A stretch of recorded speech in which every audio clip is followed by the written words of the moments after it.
하나님의 사랑이 우리에게 크게 나타났습니다. 하나님의 사랑을 어떻게 알 수가 있죠? 하나님의 사랑을 인간의 몸을 입고 온 예수님을 통해서 하나님이 우리를 얼마나 사랑하시는지를 우리는 압니다.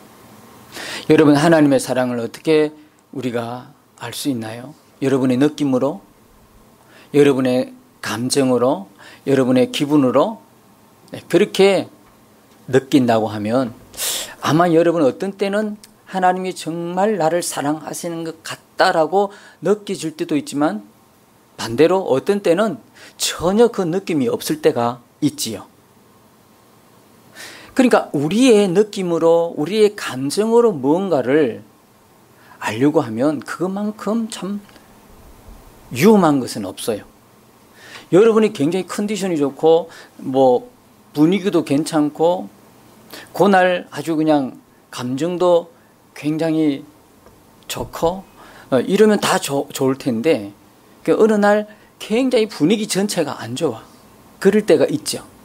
일어나다 보면 그날 하루가 온종일 좀 힘들 때가 있어요. 그럴 때 여러분, 하나님의 사랑이란 게 느끼지 못하고 그냥 갑니다. 그러다가 또 하나님 날 사랑하지 않는갑다 이런 또 생각까지, 엉뚱한 생각까지 할 때가 있어요. 그러니까 우리가 하나님의 사랑을, 하나님이 나에게 베풀으신 그 구원의 역사들, 하나님의 그 사랑을 자꾸 우리에게 초점을 맞춰서 내 감정의 어떤 변화, 내 어떤 느낌에 의존한다 그러면 참 그것은 매우 위험하다는 것입니다. 하나님의 사랑을 우리가 어떻게 알 수가 있습니까? 가장 좋은 방법이요, 하나님 말씀을 통해서. 하나님 말씀이 우리에게 주어졌다는 그 자체가 사람들에게는 진짜 놀라운 은혜고 축복입니다. 그 누구에게도 주지 않았지 않습니까? 모든 하나님의 피조세계에 하나님의 말씀은 누구에게? 사람에게만 주어졌다. 예수님이 누구를 위해서 죽으셨어요? 사람을 위해서 죽으셨다. 우리가 얼마나 존귀한 존재인지 모릅니다, 여러분. 정말 우리는 하나님의 자녀인 것입니다. 다 태생 자체가 원래 하나님의 자녀들로 다 태어났다가 죄로 인해서 그 사단에 의해서 어떻습니까? 아들이 아버지를 못 알아보게 된 거예요. 아버지는 그 아들을 끝까지 찾으시는데도 불구하고 아들은 아버지를 못 알아보는 상황에 이르게 됐다. 그때 예수님이 이 땅에 육신을 입고 오셔서 십자가 지심으로 죽으시고 우리의 모든 죄를 다 해결해 놓으셨다. 완벽하게, 완전하게. 그래서 다른 외에는 우리를 구원할 사람이 없어요. 하나님은 오직 예수 그리스도를 통해서 우리를 구원하기로 작정하셨어요. 아예 예수님을 육신의 몸으로 보내고 아예 십자가에 죽이기로 아예 작정하셨어요. 그 작정이 하나님의 사랑이라는, 그 사랑이 성경에 계속 흘러가는 이야기다 이 말이에요. 말씀이다 이 말이에요. 그 말씀을 우리가 읽고 듣고 묵상할 때 비로소 하나님의 그 큰 사랑을 우리가 느낄 수가 있어요. 내 감정과 분위기가 아니에요. 내 느낌으로 믿으려고 하면 안 돼요. 오늘 하나님께서 우리를 사랑하심이 분명한 것은 예수님이 이 땅에 우리와 똑같은 육신의 모양을 입고 육신을 입고 오셨다는 그 자체가 우리를 지극히 사랑한다. 뭐라고 표현할 수 없을 만큼. 부모의 사랑을 뭐로 표현해야 돼요? 표현이 안 되잖아요. 뭐 어떻게 비교도 안 되고. 육신의 몸을 입고 오셨을 뿐만 아니라 십자가의 몸소 피 흘려 죽으시면서 우리를 사랑하셨다. 여러분, 하나님은 우리를 사랑하신다. 하나님 나를 사랑하신다. 아무리 이렇게 사랑한다 그래도 어떤 분은 또 느끼지 못해요. 왜? 삶에 너무 아픈 상처들이 있으니까. 그죠? 마음이 병들었어요. 마음이 너무 아파. 그 사랑을 다 받을 수가 없어. 그 사랑을 온몸으로 그냥 느낄 수가 없어. 오늘 우리 중에 그런 분이 있다면 주께서 여러분들의 모든 힘든 것과 상처들을 깨끗하게 치유되는 그런 치유받는 시간 되시기를 축복합니다. 하나님 정말 우리를 사랑하신다. 저울을 이렇게 딱 대고 인류의 모든 사람들의 죄를 한쪽에 딱 달아놓고 한쪽에는 예수님의 십자가를 딱 달아놨다. 어느 쪽으로 기울겠습니까? 어느 쪽으로 기울겠습니까? 그래도 어떻습니까? 하나님 쪽이 더 기운다 이 말이에요. 모든 인류의 죄를 다 얹어도 평범하거나 아니면 하나님이 그래도 더 이쪽으로 기운다. 무슨 이야기죠? 하나님이 용서하지 못할 죄는 없다는 거예요. 쏠려가지고 모든 인류가 다 올라타니까 너무 이쪽이 무거워. 십자가가 금방 덜렁 들려. 이건 문제가 있어. 그러면 문제가 있어. 그런데 예수님이 십자가 지신 것은 그렇게 모든 인류가 올라탔다고 해서 모든 죄를 더 엎친다고 해서 금방 이렇게 기울어질 그런 십자가 아니다. 모든 사람의 죄가 다 이렇게 한쪽에 치우쳐도 끄떡없는 주님의 십자가. 보혈의 능력. 모든 사람의 죄를 구원하는 능력인 것입니다. 그래서 복음은 구원의 능력이다라는 거예요. 어떠한 죄도 하나님이 용서하지 못할 죄는 없어요. 근데 문제는 죄가 고백이 안 되고 자백이 안 되고 회개가 안 되면 하나님도 어떻게 할 수가 없어. 우리에게 놀라운 특권 중에 하나가 뭡니까? 하나님을 깊이 사랑할 수 있는 특권이 우리에게 있어요. 하나님을 아버지라고 부를 수 있는 특권이 우리에게 있어요. 또 하나는요. 우리가 마음껏 뭐 할 수 있다?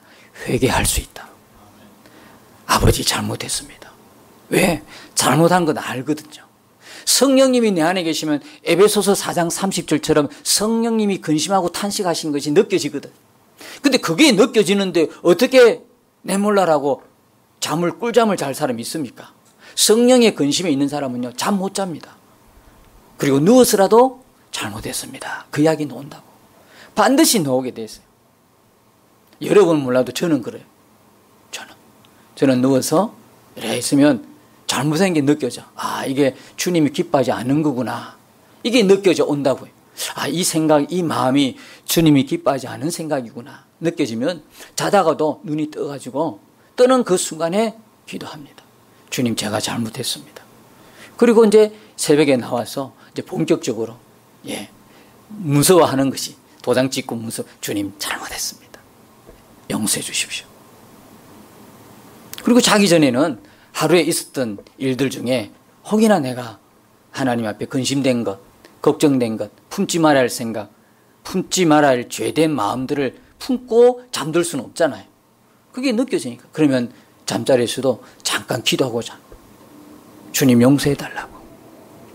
여러분, 요한일서 보니까 뭐라고 그랬습니까? 자백하면 주님 이쁘시고 어려우사. 요한일서 1장 9절에 나와 있죠. 너의 모든 죄를 깨끗게 하실 것이다. 저는 말씀 그대로를 믿습니다. 말씀 그대로를. 이건 뭐 내 감정이 뜨거운 불이 임해서 회개할 때 하늘에서 불이 내려와가지고 내 머리가 뜨끈뜨끈하고 감정이 막 눈물이 쏟아지고 상관없습니다. 그럴 때도 있습니다. 회개할 때 눈물을 주셔서 눈물로 통곡할 때도 있고 어떤 때는 맹숭맹숭하게 정말로 말로만 회개하는 아무런 느낌 없는 경우도 있습니다. 그래서 중요한 거는 나는 말씀 그대로를 믿습니다. 그렇기 때문에 상관없습니다. 여러분.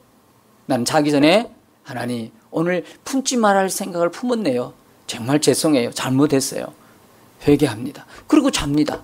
왜요? 그게 진짜 안전한 거더라고. 가만히 보니까 만일에 지옥 가고 천국 가는 건 하나님 손에 달려있지. 우리가 마음대로 평가할 수 있는 문제는 아니지 않습니까? 구원을 받았느냐 안 받았느냐 물론 말씀을 비춰서 대충 알 수 있지만 결정권자는 그분이기 때문에 우리가 판단할 수 있는 문제는 사실 아닙니다. 그러나 그럼에도 불구하고 우리가 자기 전에 말이죠. 그 죄를 그대로 품고 자서 나중에 결과가 정말 어떻게 되든 그 결과를 기다리는 게 좋습니까? 아니면 자기 전에 미리 다 그냥 말씀 그대로 붙들고 회개하고 자고 깨끗하게 주의 보혈 듣고 이렇게 편안하게 자는 게 오히려 낫겠습니까? 어떤 걸 선택하겠습니까? 아, 목사님 너무 예민하시네요. 아니요, 예민한 것이 아니라 말씀 그대로입니다.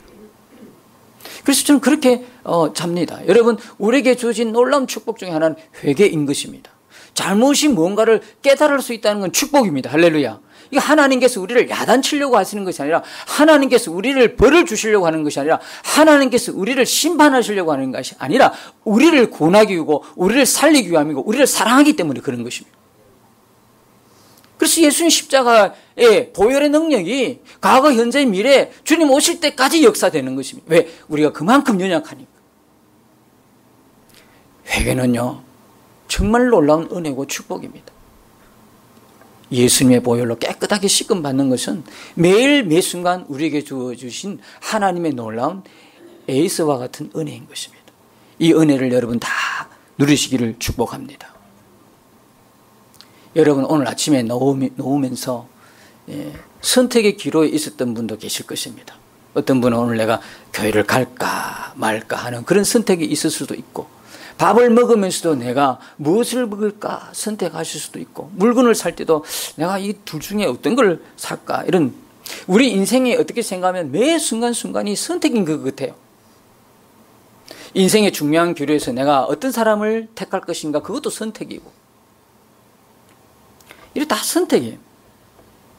하나님께서는 인간들에게 선택할 의지를 주셨어요. 자유롭게 선택할 수 있도록. 그게 신학적 용어로 자유의지라고 합니다. 여러분들이 하나님을 예배할 수도 있고 예배 안 할 수도 있어요. 예수님을 믿을 수도 있고 안 믿을 수도 있어요. 하나님은 우리에게 자유의지를 주셨어요.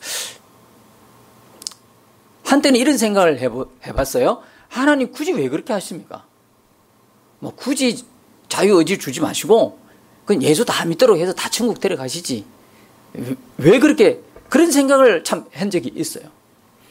여러분 그렇게 되나면 참 재미있을 것 같다, 그죠? 다 그냥 하나님을 믿고 그냥 예수님 믿고 그냥 다 천국에 가도록 해놓으면 정말 좋을 것 같다, 그죠? 가만히 생각하니 끔찍해. 이 자유의지가 없고 자기가 선택할 의지가 없으면 정말 끔찍할 것 같아. 왜? 전부 다 앉아있는데 로봇처럼 앉아있는 거예요. 자기 결정권이 없어. 자기 의지가 없어. 전부 다 아무런 무표정한 채 그냥 앉아있는 거야. 예배하게 돼 있으니까, 세팅이 돼 있으니까, 이미 프로그램화 돼 있으니까 하나님이 굉장히 기뻐하시겠다, 그죠? 다 세팅이 그렇게 돼 있는데, 다 프로그램이 그렇게 돼 있는데, 한 사람도 예배 안 드리는 사람 없고 다 이 시간에 다 예배 드리고, 그런데 표정이 없이 그냥 막 다 세팅돼 있어. 그럼 하나님, 와, 역시 내가 잘 만들었어. 야, 기쁘다, 야. 이렇게 생각하시겠죠? 하나님께서 모든 만물을 만드시고 특별히 인간을 만드시고 뭐라고 말씀하셨어요? 좋았더라 그랬잖아요. 좋았더라. 왜 좋았더라고 말씀하셨을까요?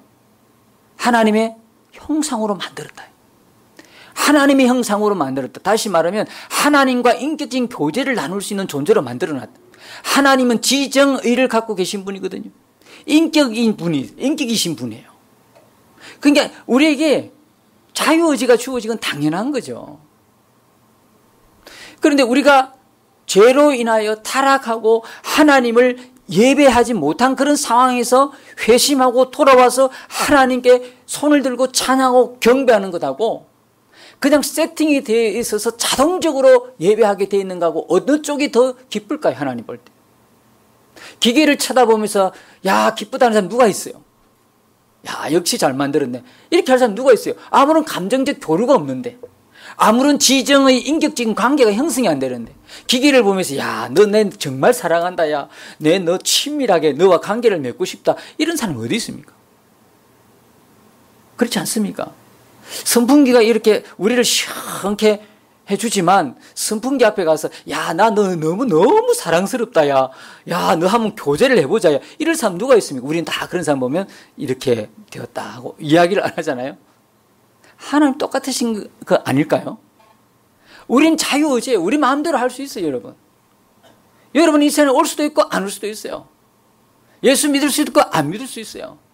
그런데 어떤 상황이든 예배만큼은 하나님 드려야 되겠다. 어떤 상황이든 내가 다른 거는 희생시켜도 예배는 희생할 수 없다. 예배는 내 인생의 최고다. 제일이다. 예배 중심이다. 하나님 중심이다. 그렇게 살 것이다. 내 인생 이제는 각오하고 놓으면 하나님이 얼마나 기뻐하시겠어요. 목사님, 나는 오늘 아침에 끌려왔는데요. 끌려와도 기계보다는 낫죠. 그렇게 끌려오다 보면 어떻습니까? 상황이. 나중에는 정말 하나님의 은혜로 정말 본인이 이제 더 감사하고 감격하고 감동이 되어서 예배드릴 그런 날이 오지 않겠습니까? 하나님이 우리가 분명한 그런 의지가 있는데도 불구하고 하나님 앞에 찬양하고 기도하고 감사하고 그렇게 하면 더 기뻐하시는 거예요.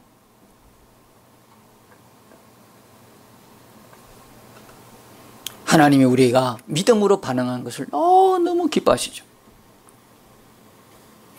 이 시간에 우리가 예배할 때도 우리의 몸이 거룩한 산제물로 우리의 마음을 다하고 정성을 다한 예배를 드릴 때 하나님이 기뻐 받으시는 거예요. 그게 신령과 진정으로 드리는 예배예요.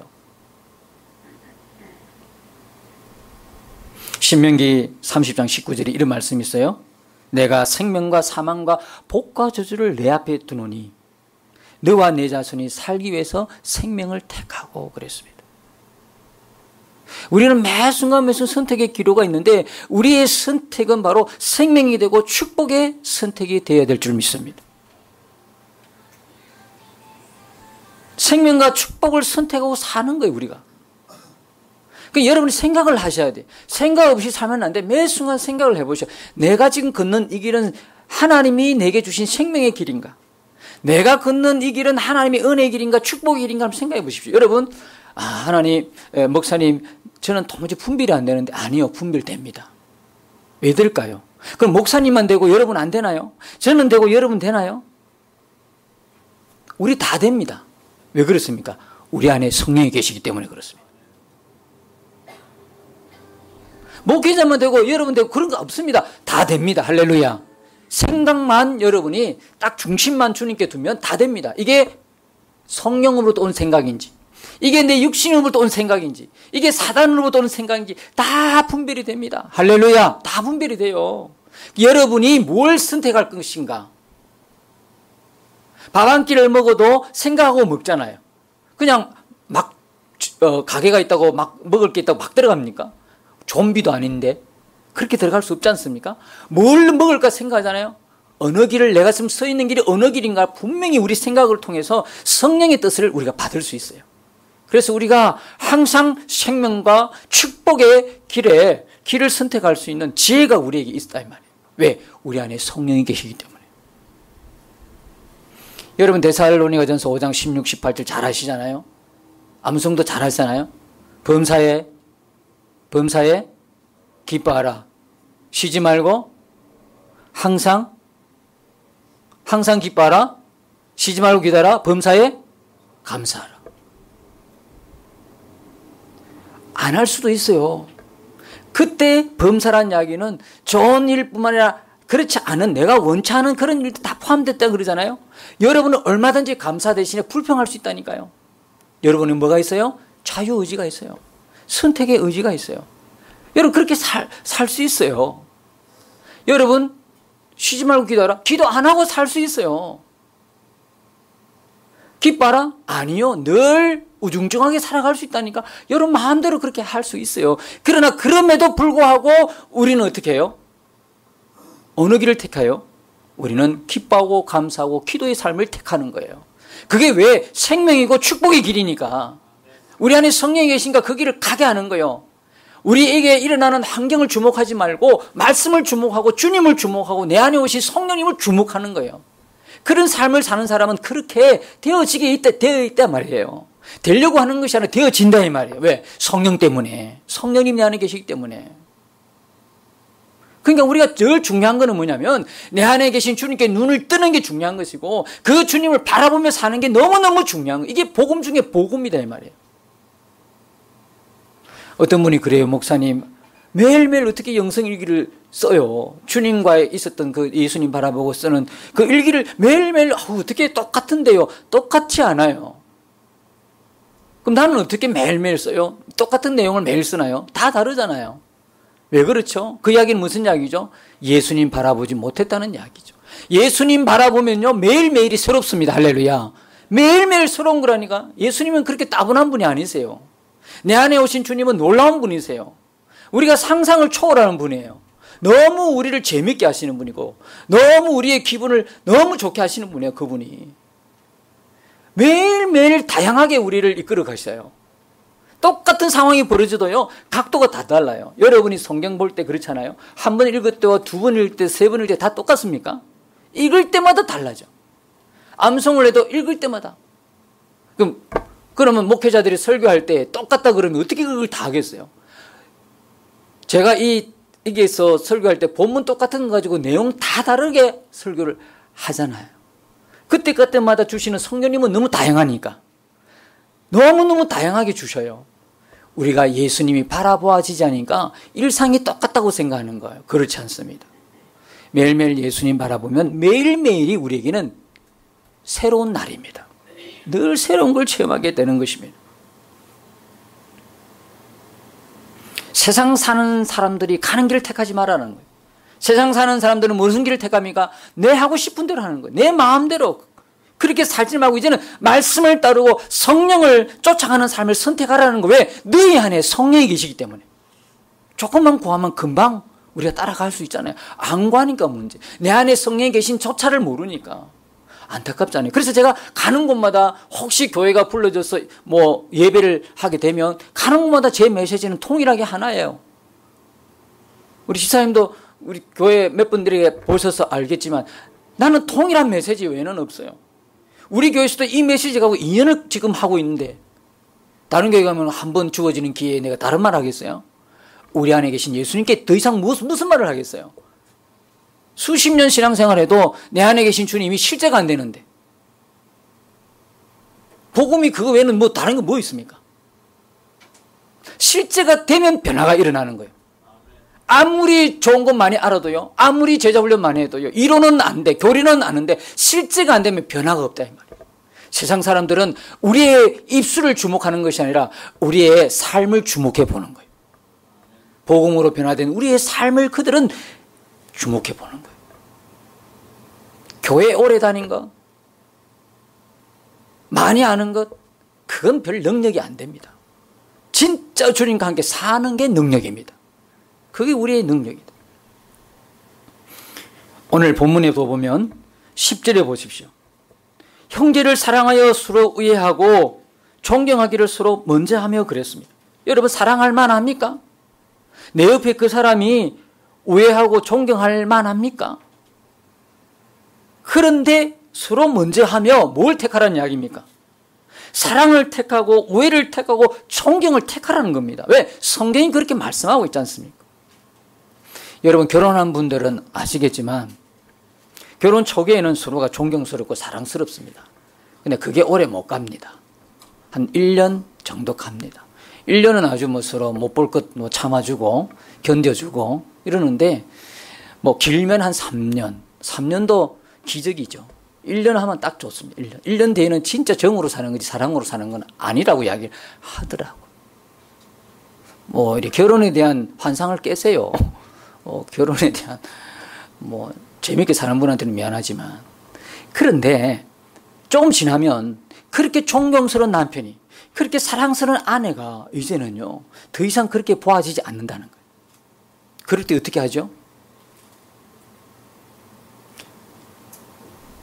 그럴 때 어떻게 해요? 나도 예의가 안 해요. 이런 설교를 하면서 분명히 2층에서 사모님이 어떤 생각을 하고 계실까 매우 궁금해지는 거죠. 그런데 그럼에도 불구하고 우리는 어느 길을 택해야 됩니까? 어느 길을 택해요? 오늘 말씀처럼요. 사랑을 택하고 우애를 택하고 존경을 택하는 거예요. 왜? 이 길이 생명의 길이고 축복의 길이기 때문에. 반대로 하는 거예요. 반대로. 그 사람은 도무지 사랑받을 만한 사람이에요. 그 사람은 서로 존경할 만한 구석이 없어. 아니 이 집사님은 존경할 만한 구석이 없어. 그럼 여러분이 어떻게 살아야 됩니까? 내가 판단 건데 존경할 구석 사랑할 만한 그게 없어. 그럼 내 마음대로 그렇게 살아야 됩니까? 아니요. 그럼에도 불구하고 나는 반대로 사는 거예요. 뭘 중심으로? 하나님 말씀을 중심으로. 말씀이 서로를 어떻게 먼저 하라. 서로 먼저 뭘 사랑을 하고 우애하고 존경을 먼저 하라 했기 때문에 내가 먼저 하리라. 이게 성례하는 것입니다. 14절을 보십시오. 너희를 박해하는 자를 축복하라. 축복하고 저주하지 말라 그랬어요. 이건 진짜 우리하고 맞지 않는 말씀이에요. 그렇잖아요? 조그만 나에게 불이익이 주는 우리는 끝까지 따라가서 원수를 갚아요. 속이 시원할 사람들이. 그렇지 않나요?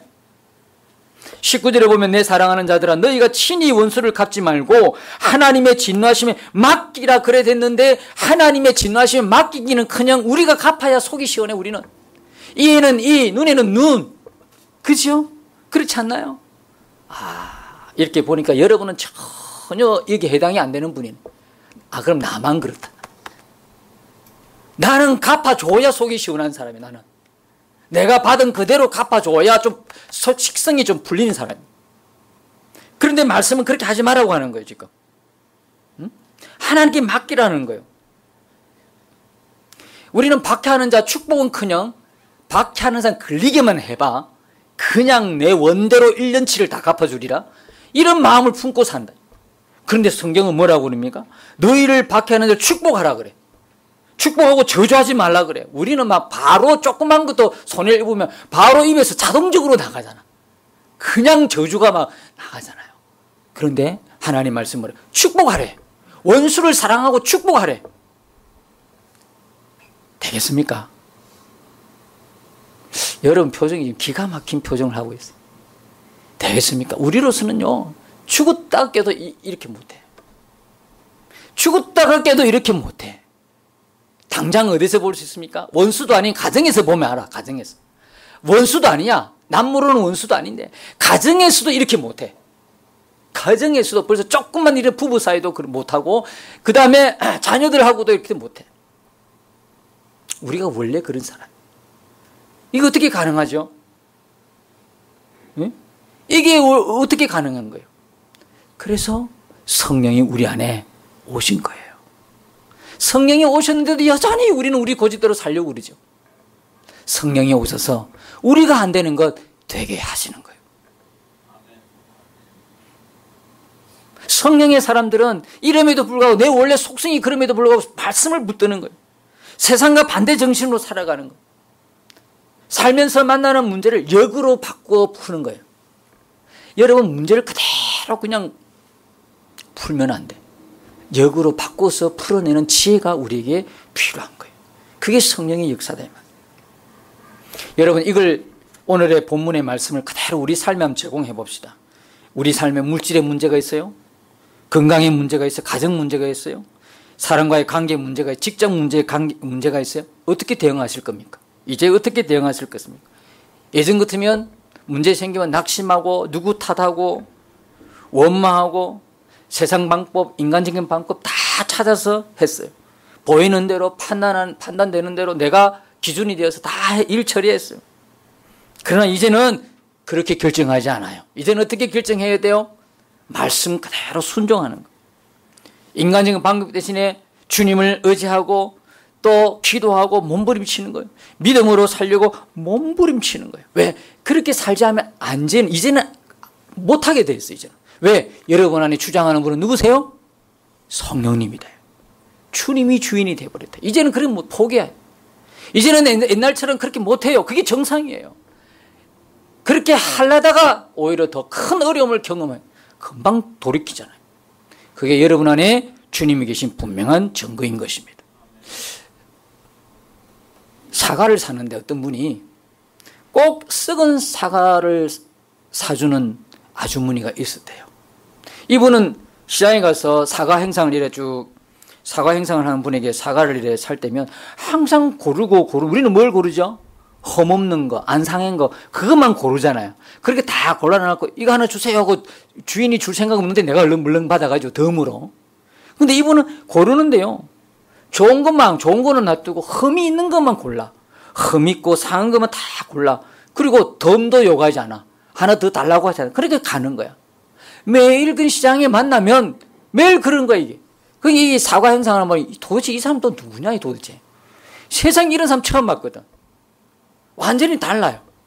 완전히 다른 사람과 다르니까 너무 의아하게 이 사람 도대체 누군가 궁금했대요. 나중에 어떻게 되지 아십니까?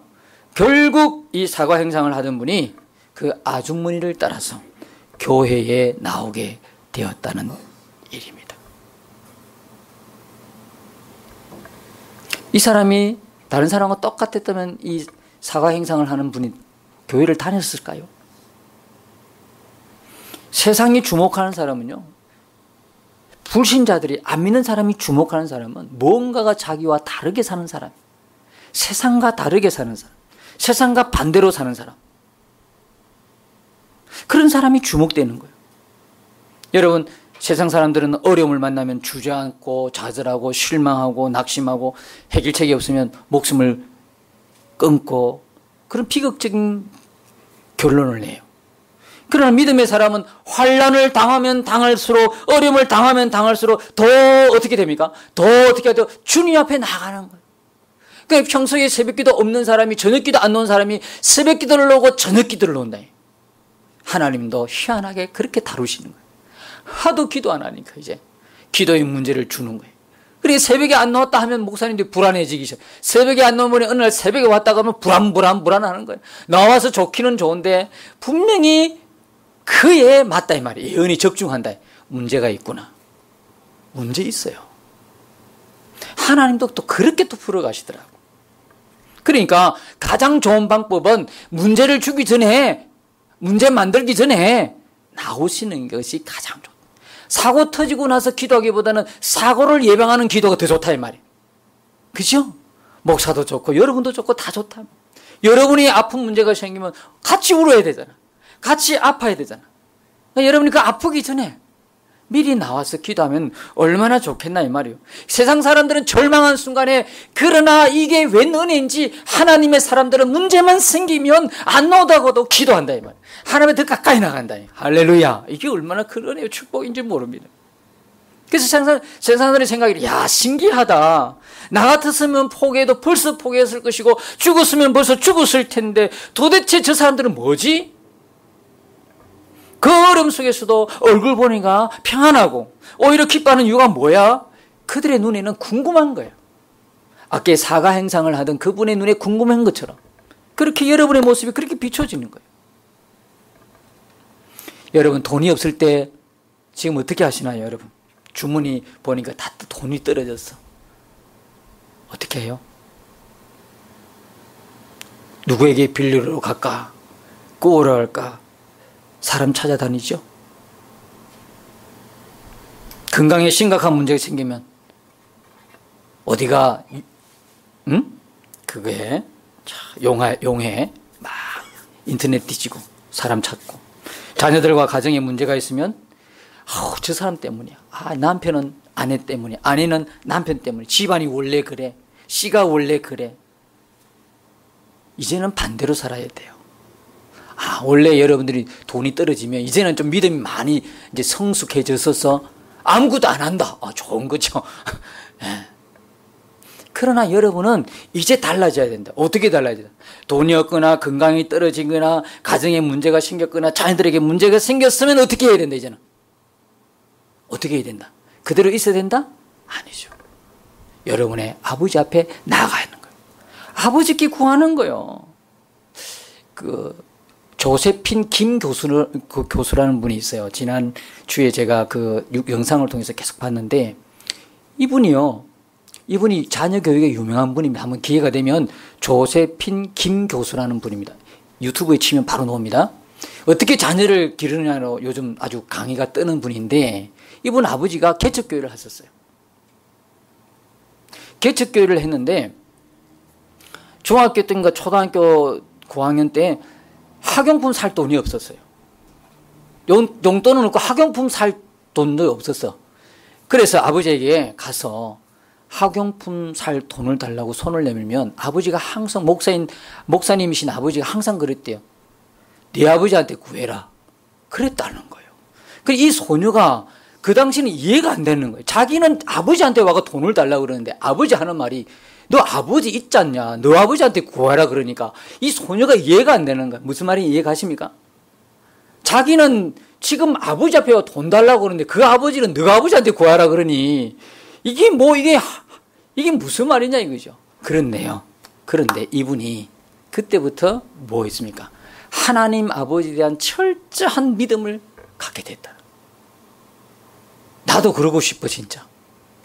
우리 아이들이 오면 지금까지는 그래 못했어요. 어떻든 내가 공경에 처해든 내가 다 구해주고 내가 다 했더니 아이들의 자생력이 안 길러지고 믿음이 안 생긴다고 뒤늦게 깨달아지는 거야. 이제 지금부터라도 내한테 돈 달라 그러면 너가 아버지한테 구해라. 너가 아버지 있지 않냐? 누가 아버지한테 구해? 너가 아버지한테 구하라고. 너가 아버지한테 구하라고. 그러고 이제 싶다 이 말이에요. 앞으로 진짜 그러고 싶어. 이제 애가 있잖아요. 애가 좀 크면 돈도 달라고 그러고 막 과자를 사 먹을 돈도 달라고 그러면 어떻게 해야 돼? 회원자매? 너가 아버지한테 구해. 그래.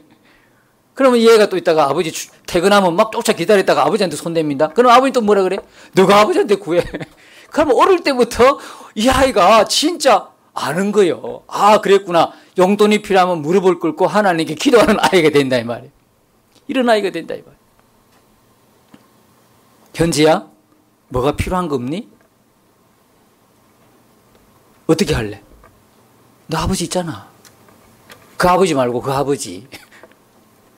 할렐루야. 이렇게 했다니까요. 이게 정말 놀라운 거예요. 여러분, 우리 인생에 문제가 있다는 건요, 이 문제를 통해서 하나님 우리를 부르시고 있는 사인입니다. 근데 이 사인을 모르고 그냥 있는, 구하지도 않고 그냥 있는 게 얼마나 억울한 일인지 아십니까? 여러분 지금 여러분이 갖고 있는 각종의 문제가 있다면 그 문제를 통해서 누가 부르신다?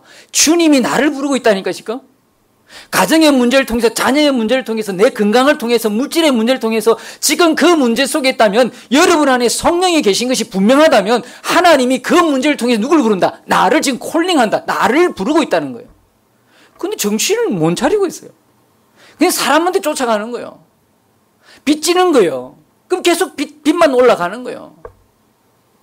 그것의 마지막 종착역은요, 그 순간 끊어버리고 하나님만 바라보는 거예요. 하나님께 기도하는 거예요. 죽으면 죽으리라고. 그럴 때 여러분의 문제의 고리는 끊어지기 시작하는 거예요. 아멘이십니까? 지금까지 살아왔던 대로 반대로 살아가야 되는 거예요, 여러분이. 지금까지 살아온 방식대로 역으로 바꿔야 돼. 문제를 역으로 풀어가야 되지. 지금까지 여러분의 상식대로, 지금까지 인간의 방법대로, 내 마음대로 여러분이 풀어나갔다면 이제 바꾸셔야 되는 거예요. 그 시점이 온 거예요, 이제. 여러분은 믿음의 결단을 할 시기가 지금 다가온 거예요, 지금. 자녀들에게도, 내가 하나님 앞에서도 이 문제는 반드시 해결돼야 되는 거예요. 역으로, 반대 정신으로 살아갈 때 우리가 비로소 믿음의 장부로 우뚝 서고 우리 주변의 많은 사람들이 우리에게 궁금증을 갖게 되고, 야, 믿음의 사람이 저렇구나. 이것을 깨닫게 된다 이 말이에요. 사랑하는 성도 여러분, 하나님의 방식은 하나님 말씀대로 세상과 반대로 살아가는 거예요. 우리가 역류해 올라가면서 수많은 물줄기 때문에 우리에게 상처는 있을 수 있으나 그것이 영생의 길이고 생명의 길이고 축복의 길인 거예요. 주님께서 원하는 길인 것을 기억하시고, 지금까지 여러분 마음대로 살아왔던 그 길들을 차단하시고 이제는 하나님께서 내게 주신 하나님의 신적인 방법으로 세상과 역류해서, 세상과 반대해서 여러분의 당한 그 모든 문제를 역으로 바꾸어서 풀어내가는 하나님의 지혜가 여러분에게 있으시기를 예수님 이름으로 축복합니다.